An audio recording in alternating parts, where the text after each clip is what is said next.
Your brand is important. Your messaging is important. You still need to put yourself out there.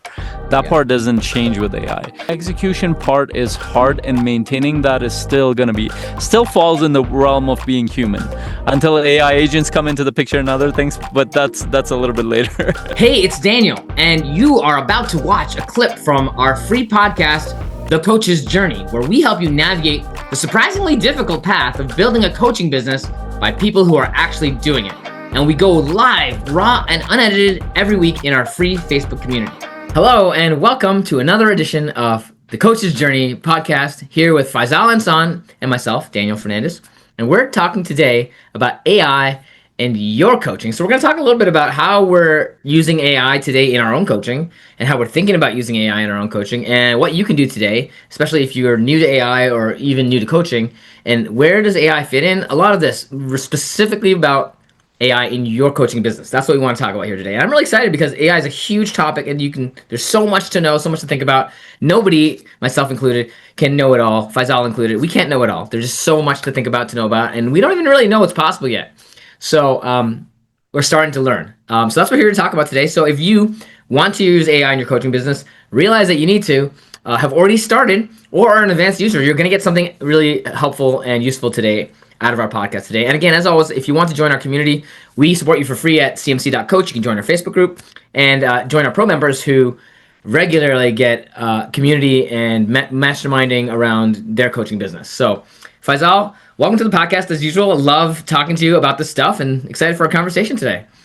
Yeah, me too. I've been rabbit holing quite a bit into what I think we talked about it today in our session, that you've been rabbit holing probably in the how of and experimenting with that stuff. I've been rabbit holing into the what and why and what's going on. So maybe that's going to be a good combination. It's interesting that the past couple of months, AI has come up so much in our sessions in our community, and it's not only just coming up as an idea. It's people are sharing it as offers. People are implementing it with their clients, even if it is not an offer.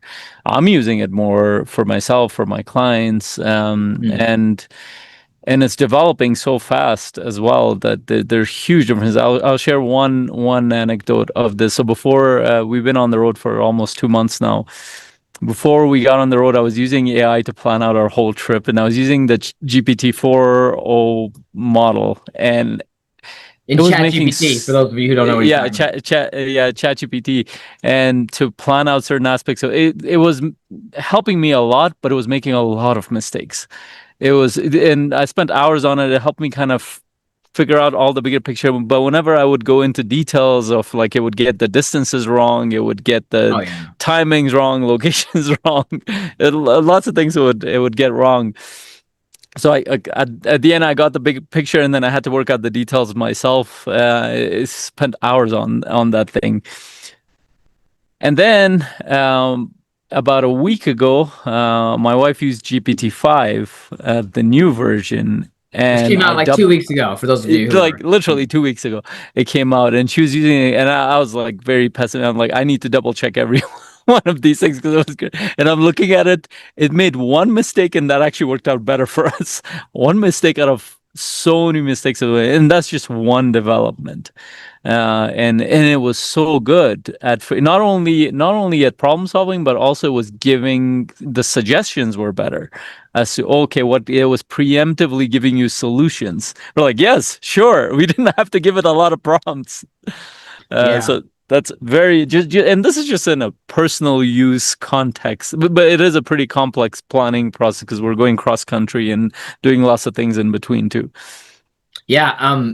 What you're describing is a new release of ChatGPT, a new model from ChatGPT, which is ChatGPT 5. And there's been a huge amount of both backlash against it. Yeah, I've heard about that. As well as people liking it. Like, I personally have liked it a lot. I've noticed some things that are, concerns for me. Like, it likes to take shortcuts. If you don't prompt it really well, it likes to like minimize. I think it's I thought minimizing. GPT-4 took a lot of shortcuts. This one, at least, GPT-4 it was says, I'm thinking. I'm thinking, I'm like, let it think, because it was making Yeah, no, mistakes. no. So one of the cool things about GPT-5 is it has access to multiple models. That's why there's not like all these sub models in GPT-5. It has a thinking model device into it, so it picks for you the model that it thinks it should use. Like, is it a Mm, deeper research, or is it deeper thinking, or is it a quick answer, or is it a, like look at an yeah, internet search answer? It picks for you, and so it's smarter at picking. It tends to want to pick the things that are less processor intensive, so it saves money. But that's my experience. But you can direct it a lot, so you can tell it to think more, think harder. And GPT-4 was very flowery and very like people felt like it was their friend. And there's been a huge amount of like discussion about is this better or not. I think overall accuracy is better. It still hallucinates though, as you pointed out, but a lot less, which is a huge improvement. And one of the things about AI is that it's like it can constantly change. So if you get used to a certain way of it doing, the new model might drop, and the old model will go away at some point because they don't want to maintain it or whatever. And so because of the backlash, they put 4.0 back in. You can select it as an option, and it broke a lot of yeah. workflow processes and stuff. So there's a lot of things that happen because of this update, but it is definitely far more accurate in my experience too. So you can do a lot Yeah. more and trust it a little bit more, I think. And I'm also I've only been able to use it personally. My team is using it more, but I've been able to use it personally for some of my posts, some of the marketing, some of the sales review and stuff. It tends to be it can pick up tone a lot better than GPT-4, for example. But again, we're in. This is just to highlight that it's developing really fast. Just within 2 weeks, it's a completely different model. So anybody who says they're a complete expert on AI is like nobody can keep up with this They're shit. lying. Yeah, it's not possible. And that's Although, just what does complete expert one mean, right? platform out What of does complete thousands expert now. mean? Yeah, it's like there might be an expert in one platform, and even that is changing constantly. So, expert in all things is impossible, as it always was with every topic, right? But it's even harder now. So, Yeah. So then we talked a little bit about last time. If you haven't listened to the last podcast we did start discussing AI, and we talked about the effect of it on your business, and we moved a little bit towards what does that mean in terms of being a coach? Where do you need to skill up? Where do you need to go towards? Maybe we'll expand a little bit more on that. We'll talk a little bit about the business side of things, and I want to ask because I know Daniel, you're doing a lot on the business end. Your offers are changing and shifting. mhm. Um, Interestingly, my offers haven't shifted yet too much. I am keeping an open mind, but and you're also hearing things from our community members, those who are changing their offers or considering changing their offers or bringing in new offers that involves AI into the picture. What do you think is the impact of it on the coaching business side of things? And then we'll go to the skill Yeah, set. I think the impact can be huge. And so let me preface this with there is still a huge value to coaching without AI in a way, and I'll explain a little bit more of what I mean by that. And there's also huge value to coaching with AI. So AI enabled, assisted, partnering with AI, all that stuff is really valuable to most coaches.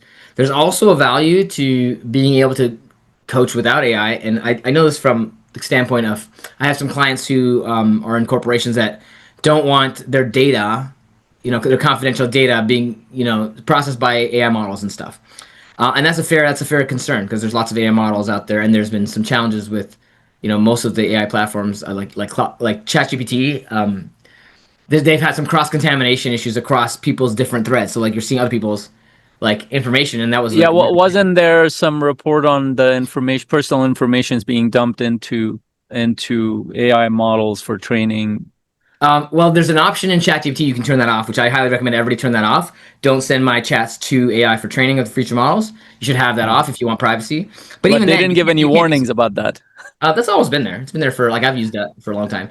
But the challenge with that is that like you have to trust them, and secondly, like whether it works or not is a separate question because there's always software issues in like even ChatGPT 5 and new release they had some contamination between users and stuff. So and I've heard that secondhand. I don't have actual reports of that, but from a reliable source. But my point is like even while you're using AI, you still need to work on your own coaching. And so one of the things I like about my clients that have super confidential, non AI allowed, like we can't use AI in anything we do with them. So we record it, but we give them the recording and we don't transcribe it. We record it locally, not in the cloud so that there's nothing going out there outside their ecosystem. And so that gives them the high certainty of like confidentiality. But what I love about it is that it's totally upskilling. It's forcing me to push my edge as a coach. Like I don't have the reliance on all the tech stuff that I normally would do. So where's my skill set like developing, and how am I? But can you still use AI as a thinking partner without giving specific information about the company? I could, yes, but Yeah. I'm talking about the coaching process, right? Like I Yeah. can't plug their transcript in and say like, hey, help me Yeah. analyze performance. Okay. You Help can't me all the analyze things we're going to talk specific. about today. Help me analyze the client. Where do they need to go? All that stuff. I have to do it myself, which is actually pretty useful, I think, as a coach to continue in Yeah. that game. And even when I'm using AI, I like to do that myself first. And then on the other side, using AI, there's so many opportunities with that, right? There's so many ways to use AI in the coaching game. And that's what's been changing, which is like coaches are realizing like, oh my gosh, I can do a lot more with AI than I used to do. And we can talk about different areas, right? We can talk about, I like to think about two big buckets, which is one is like, how does the coach take advantage of AI to make their job faster, easier, better for them? Like for the coach, like how do I do this so that I feel better about how I use AI and I can go faster or give more value or whatever? And then how does the client experience my uses of AI? So there's two big buckets, like client facing and coach facing. And the coach facing is a lot of internal operations stuff, right? Organizing yourself, or helping yourself get to insights about the client, all that analysis you can do in the background. And then there's the pieces that face the client, like are you using AI to modify your client facing stuff? And I like to do both.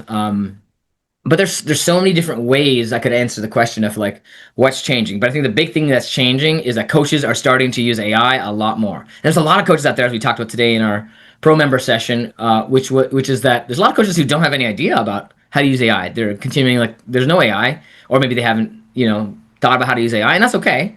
But I do think they can benefit a lot from AI, and there's a few different Yeah. ways. I think one on the coach side, there's how to make yourself faster. So if you spend a lot of time thinking about your client, you can use ChatGPT, or I'm just going to use ChatGPT, but you can use Claude, you can use Grok, you can use a lot of different platforms to do generative AI conversations, to think about your client, to brainstorm with it.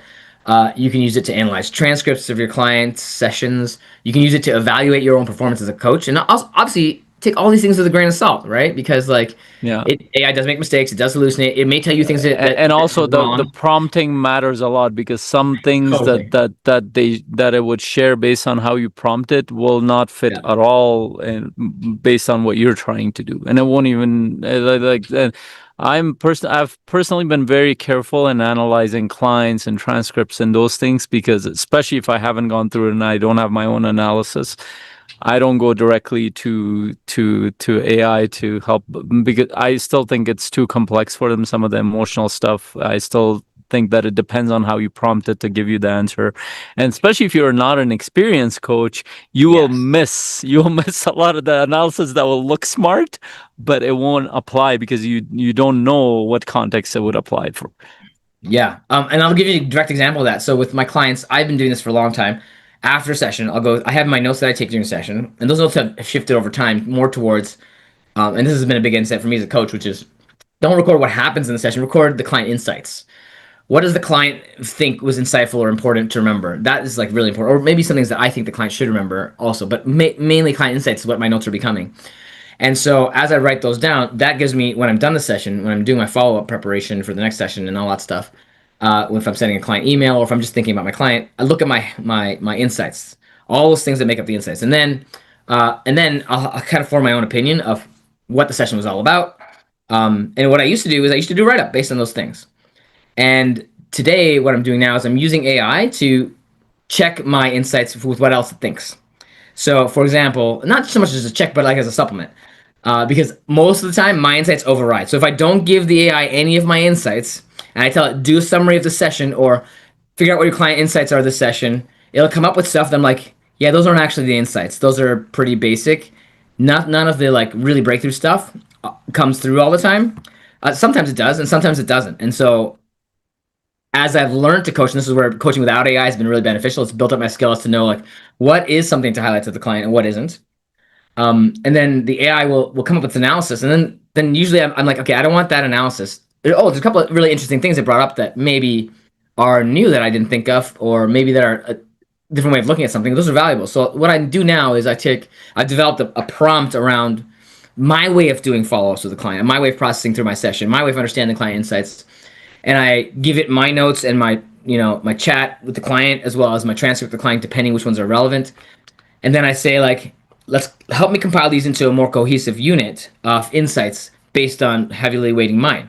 And it'll take a lot of my insights and try to group them, and that's really beneficial to do the write up, to group them better, and to like it can understand that pretty easily. But even Yeah, then, and you're talking about a summary that you send to client. yeah. Well, so the summary for me for clients, the summary I used to send it without AI, of course, before I use these tools. But the summary is useful for me for two reasons. One is it helps me process what happened in the session from a client perspective. Like as a coach, this is how I do my follow up so that I really get deeply what's going on with the client. And then my next session, I can prepare faster. Okay. So that's the purpose of me doing a summary. Not everybody does it that way, but I send a little summary to my clients. It used to take me a long time. It doesn't take me as long anymore. But that was just my post processing personally. And now I'm using Okay. AI to help that process, but not to replace my own brain. I think that's one of the biggest insights for AI usage is sometimes you want to rely on AI to replace your brain. Don't do it. Yeah. Yeah, and that's the subtle distinction is that I mean a lot of people say, well, is AI going to make us dumber or smarter? Well, it depends how you use it, Both. and Yeah. that's like it can make you really dumb because then you're not using your mind at all. You might It's already be like finding. I've heard this from coaches that and others that say like, "Hey, I just go to ChatGPT for everything, and I don't. I find I'm not as sharp as I used to be," which is a really interesting effect. I think. Yeah, so then again, the mind, if you give it the analogy of a muscle, you still need to think. You cannot outsource that part completely, especially knowing that AI will not know everything about you, about your life. It will not feel what you For the feel. It will client. not experience what you experience or your client. And to assume that you or AI would know everything about the client, that's already a no-no.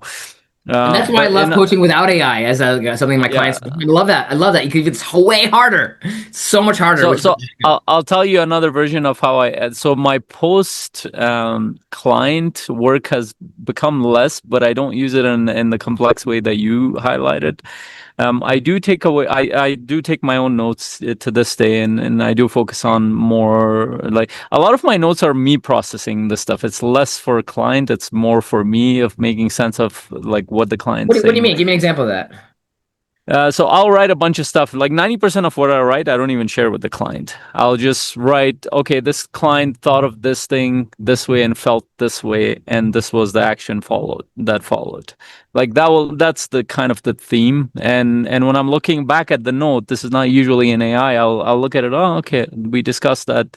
I already have a lot of context background, especially if I work with the client for a while. If I haven't, then I'll go into the detail of what I talked about. But I can remember very well what like the experience of it, my memory, like how the client was thinking, and again that's yours. Each coach's personal experience of the client. For me, I feel like no matter how many clients I've had, I remember very specific things about the clients that I'm working with. Whether I had 5 clients or now 30 something clients that I'm working with closely, I can remember everything as long as I have just some rudimentary notes. And a lot of the notes I have, it's not really for clients, it's for me. So what has happened, I used to send some insights and action steps. I will send the AI summary with a warning. This is directly from AI. The only thing I will shift is I'll look at the action steps, what's specifically there, because it will lay out everything. It will lay out. It's very good at laying out all the action steps, the things that I committed to, the client committed. I take out my stuff. I just put in the clients. I'll send it to them. I'll send them the full summary if they want to go through. Oh, you're muted. I said it's gotten better at that too. With the action items, it's like that was not an action item. That was just a discussion. Yeah, Now it's so better. it's just, and I let my clients know like I'm not gonna do too much work sending them stuff. Like they should have their own notes in there if they want. If they want the transcript, I'll send it to them. Sometimes clients use it, sometimes they don't use it. But another version of how you can use it. So for me, I don't send a lot of long analysis or insights or anything. And in fact, I value my time with the client, and I've done that for the past few years, even before AI. I value my time with them more than the insights I send. Some clients read it, some clients don't. It's hit and miss with the clients that I've worked with. In most cases, when the clients want those analysis or detailed summary, they actually ask for it in many cases, and then I'll That's what's preferentially happened to give it me to in them. general. Like I find that like I Yeah. ask the clients, say, "Have you found these valuable?" And they're like, "Yes." I love these summer session summaries. I read them every time. And I've had some clients who I've had for so long. I'm like, hey, I'm gonna try something with your session summary today. So I do some AI experiments, and that's part of what I'm doing with Yeah. them. Just teaching them a little bit of how I'm using AI and how they can. But they're like, that was a little much. And I'm like, yeah, this is how I did Yeah. it. This is what the problem was. So like now you're learning about AI. So Yeah.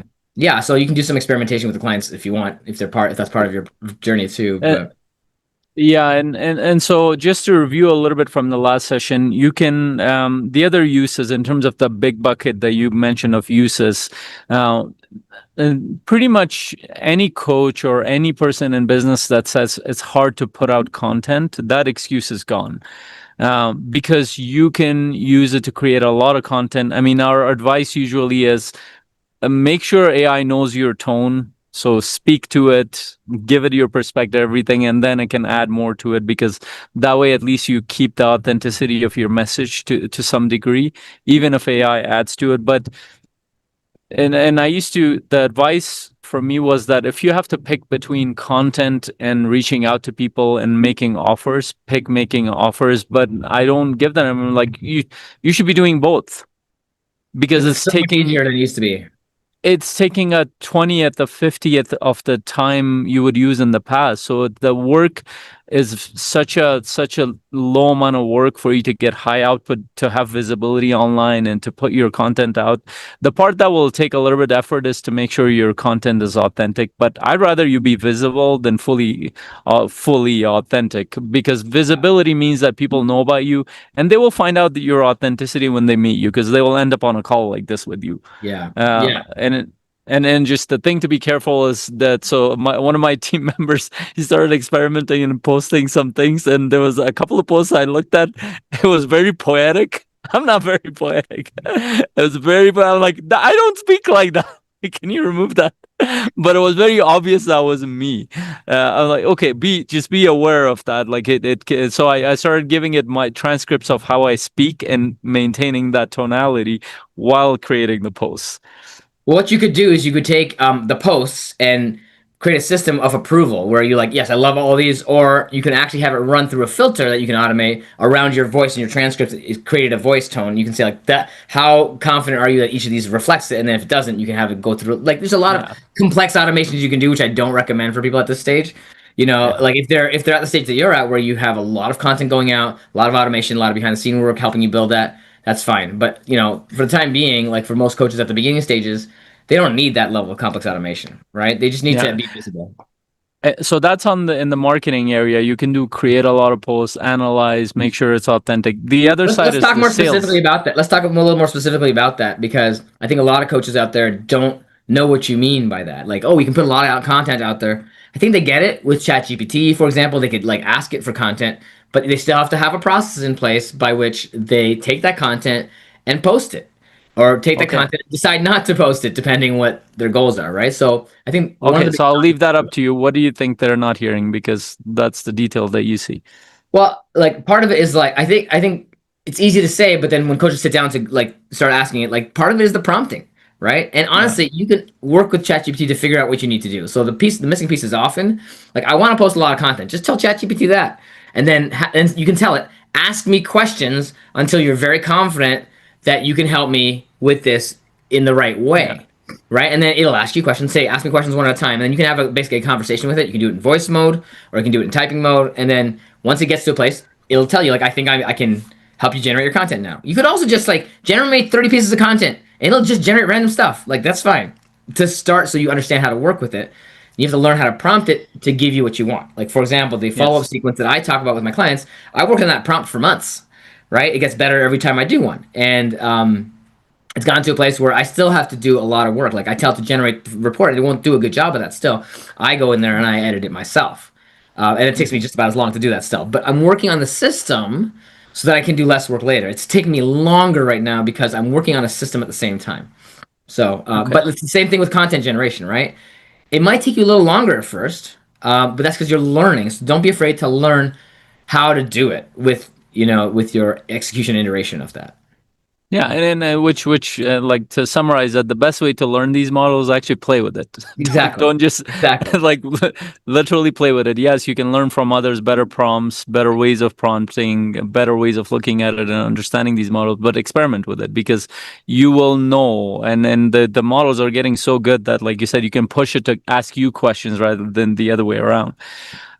So it can actually prompt you to give it enough information so it can push things out, and then you can analyze it afterwards. So that's more. And again, I don't want to go too much in detail into that. Maybe we can do another podcast on kind of demonstrating some of these pieces too, because I know you've done a workshop, and if you haven't attended one of Daniel's workshops, and how you can actually use it, definitely stay in tune because we're going to be promoting that in the future, right, Daniel?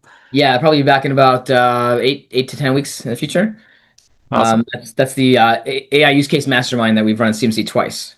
Yeah. And just to wrap up the marketing topic, it's not about content only, as Faisal said. It's about putting yourself out there, and it's a lot easier now that you can generate content and make yourself visible. There's lots of other Yeah. ways to make yourself visible. I don't really have much of a social media presence, to be honest, but Yeah. based on what Faisal said just now, and also what I've been learning, I think it's going to be a lot lower a lift to do that.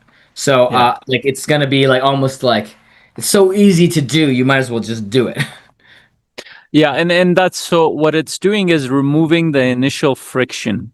You still have this, you still need to set up some kind of system, a Yeah, habit process. system, a process for you to do recur. But the initial starting point is so easy. But here's what I find a lot of my clients doing. They will create the whole plan. I get on They a won't post session. it.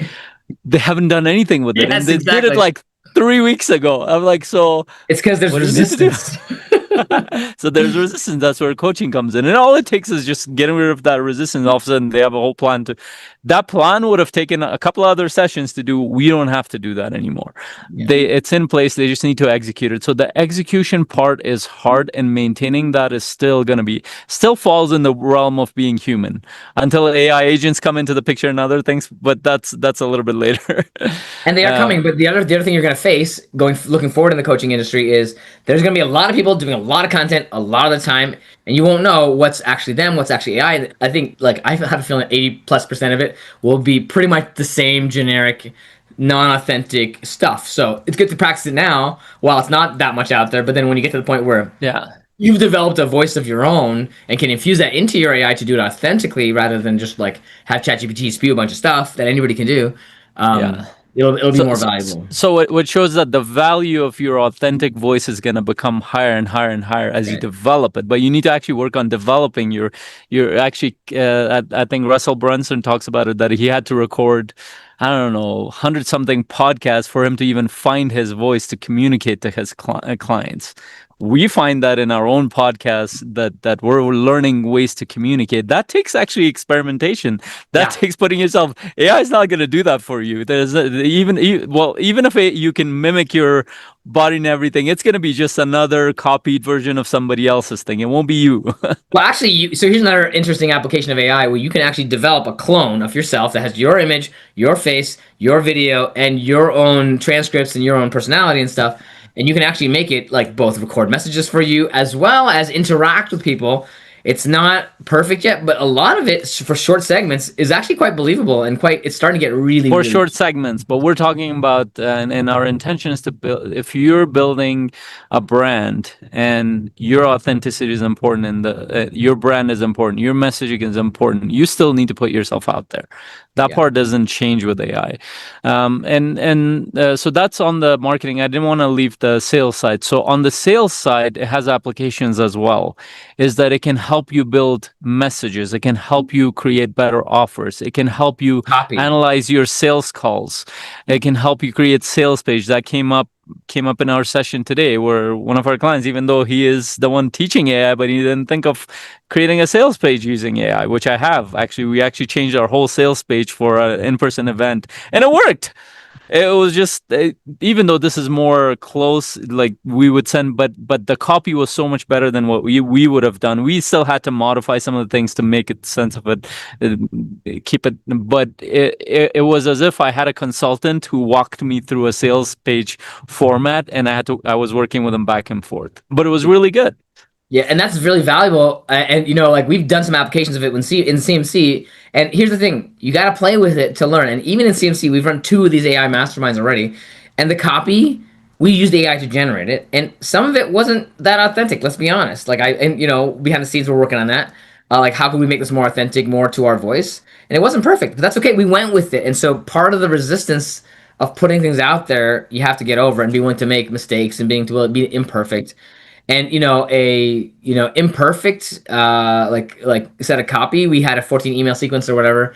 We still got 40 people to register for the webinar, or it was a workshop, and we had half the people show up the first time, and that was the sequence, right? And I looking at the sequence, I'm like, this isn't exactly the sequence I want. That's okay. We'll fix it next time around, which we didn't fix it the second time around. We still had a bunch of people registered and show up, and we had a good session. We made some sales on both of them, and like ultimately though, like I have a desire to improve that for next time, right? I want it to be more authentic, and part of it, the authenticity will come from iteration with AI, not from letting AI do everything for you, right? And so you Yeah. need to give it that feedback loop of iteration in Yeah, your for sales sure. copy, and even in your sales set, like you're talking about sales in your sessions, your sales sessions. That's a great place to use AI as a sales consultant to analyze your sessions. It won't be perfect, but it'll still give Yeah. you some really good ideas and tips. It will give you ideas. I've done that already. It won't.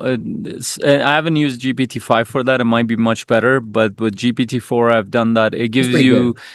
it gives you good analysis and some things to think about. Some things I didn't agree with. I had to work through it, but it's still for, especially if you're new to sales, it will help. It will help a Yeah. lot. It It, will help. Like it will take you. Like it's like hiring a coach, basically a mentor.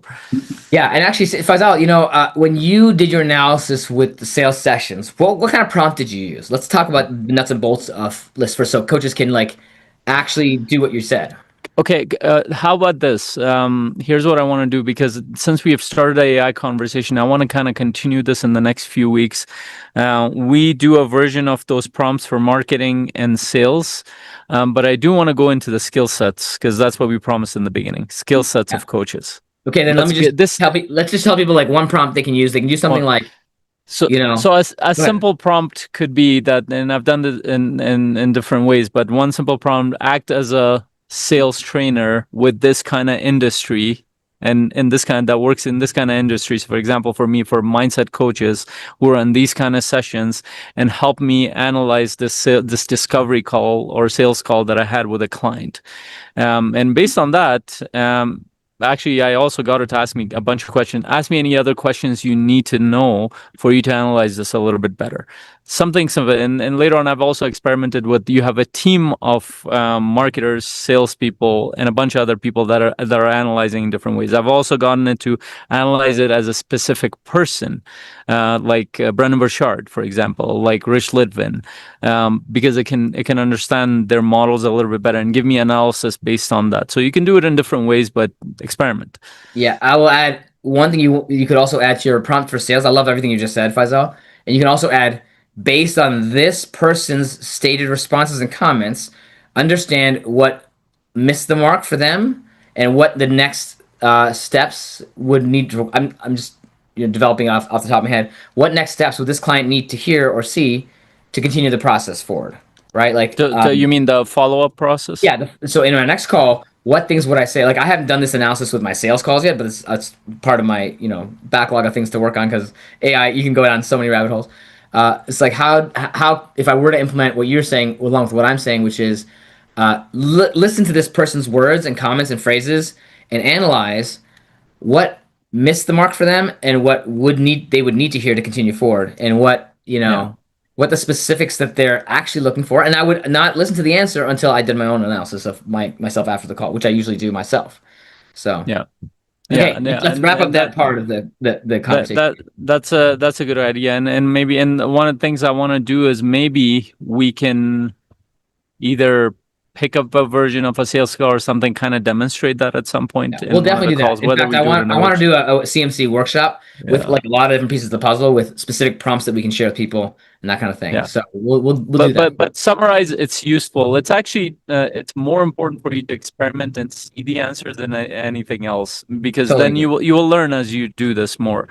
Even so, even when I'm doing posts, I've gotten into analyze as like somebody, a lead generating expert, and then in the same team you have a copywriting expert, and I want to get analysis from both different perspectives, what that looks like from a copywriting perspective versus like something that will get somebody to actually take action.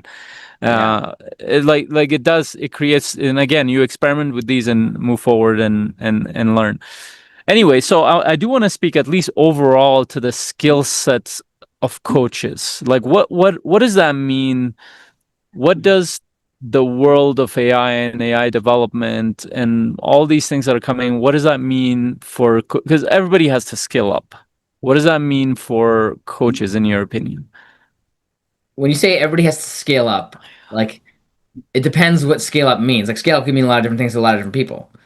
So So scale up sometimes means you're going, learning better skill sets to guide your clients better. You're well, going skill deeper. skill up? You mean skill up? S- Skill up. What did you hear? Scale up. Skill up, not scale up. Okay, so state the question again. So my initial assumption is we all need to skill up. Sometimes that skill might be within AI. Sometimes that's actually in the field that we're in as a coach. Sometimes that's in another area. I do believe that everybody has to skill up in one way or another. But what are your thoughts for coaches and the mindset transformational and these kind of spaces? Yeah, I think there's three big areas of skills for coaches that they should always be skilling up in at least one of the key areas, and we talk about this in our pro membership as well as in our some of our workshops that we do. The first we've talked about is putting yourself out there. There's a skill in getting over that resistance, in posting stuff, or having conversations, or putting yourself out there in whatever way that looks like for you, whether it's speaking or going to networking groups or just being out and about in your social media, wherever you do that, putting yourself out there. That's one key area of skill ups we talked about. The other one is sales process skills, right? And the sales process skills that goes from when you connect with someone all the way through to when they sign up for your coaching. That entire thing is a sales process. Some people confuse the marketing and the sales, but putting yourself out there in whatever way that means for you, that's like quote marketing. That's one area of skill up. The second area of skill up is the sales, leading the sales process. I think that's one of the hardest ones and the most valuable ones to skill up in. Do you know how to connect with people? Do you know how to have meaningful conversations? Do you know how to lead them forward through a process to get them the support they need? Do you know how to do a discovery call? Do you know how to send them the testimonials? Do you know how to frame things? Do you know how to have conversations and move it forward and lead them all the way through to making a good decision for themselves in signing up for coaching? And do you know how to close the sale? That's another area of skill up. And the third area of skill up is your own coaching skills.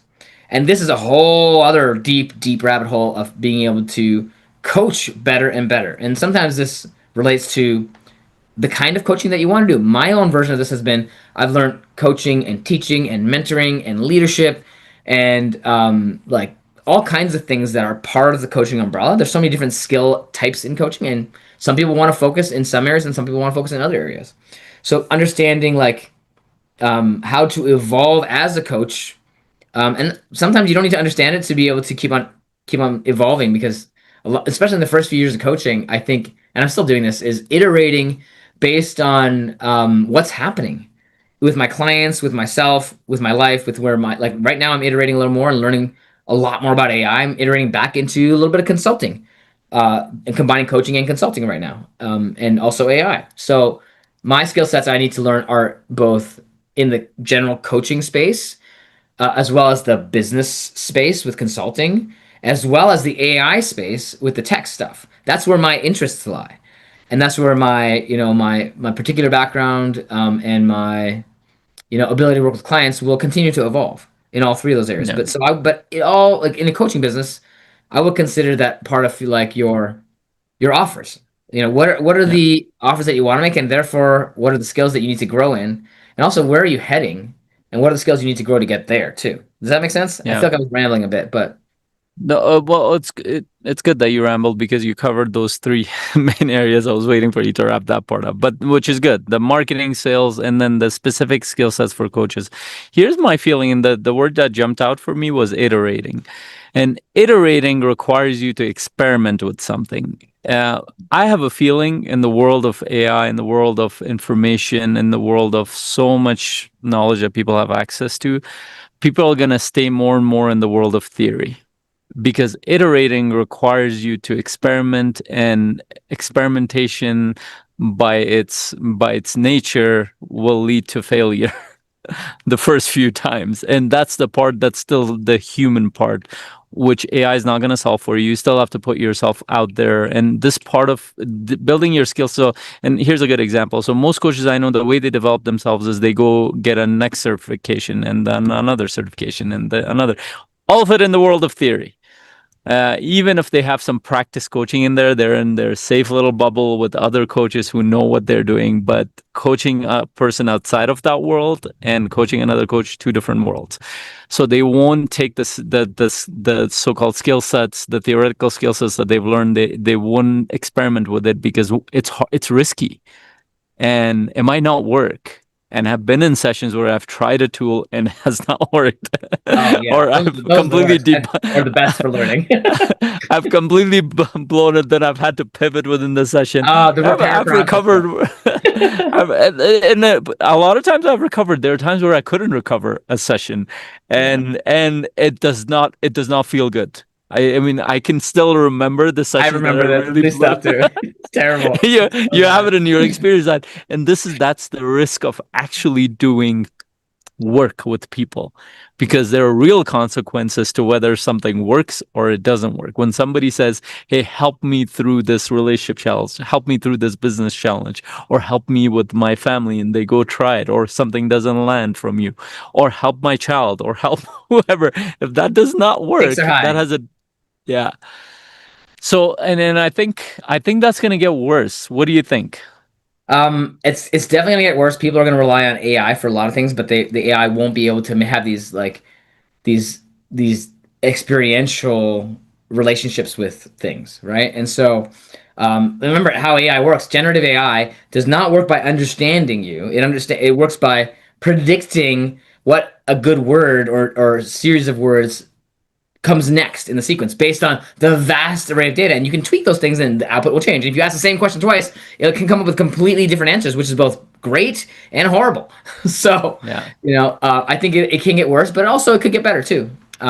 But one thing I think in terms of the skill set that everybody needs, when computers came out, people were like, do we need to learn computers? And the answer was clearly yes in hindsight. When the internet came out, it's like, do we need to use internet? Yes.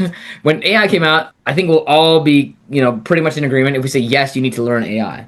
The way that you learn it is to practice prompting and bringing AI outputs to make them useful. Like synthesizing your AI outputs, learn how you can and couldn't use AI by trying it, by playing around, by iterating. That's probably the most important skill set for anybody in coaching or in business today, is to really think about how I can start leveraging AI in my business in the right ways. Yeah, and iterating means Prompting is a it's key. not just getting better at hypothetically creating better and better prompts, but you creating it, you're actually putting it out there, whether that's a marketing thing or a sales tool or a coaching tool or a skill set or framework. You're actually experimenting with it and Yeah. then bringing the result, the painful result of that back to AI and be like, okay, this is what I realized. If you're not doing the actual real life experiment of it, it's completely useless because it'll give you a completely different option. It will give Maybe you not option completely after useless. It option. could be interesting as a philosophical exercise, but I mean, But that's not it's what not we're doing. tangible. It's not We're tangible. not. It's not going to help you improve your business or your life. It just Well, won't. it it depends on how. Yeah, it's what they said in the '80s and the '90s, which is garbage in, garbage out.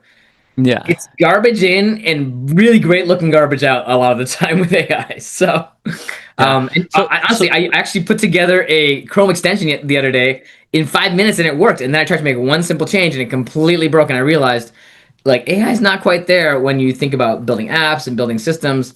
So you have to still bring your brain to the yeah. to the game. So we'd love to hear your thoughts. I know we covered a lot of the areas from marketing to I have so much sales more to and your talk about, but skill yeah, we'll sets. continue the I conversation. we'll continue this conversation because this is going to be an ongoing development within our communities, because we're always connected to coaches. I have an in-person event coming up with coaches, business owners, investors.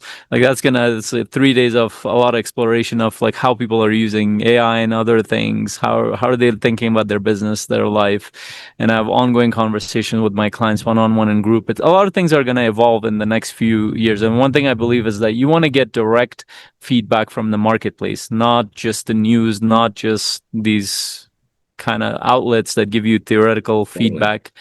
So this is part of what we're trying to do with this work. So we want to hear your perspective. How are you using it? What are the things that are useful as a coach in your business and your skill sets as a coach? What are things that haven't been useful? Please share your thoughts and share this with another coach who might need to listen to this. And come join us at cmc.coach and join our free Facebook group where we go live with this podcast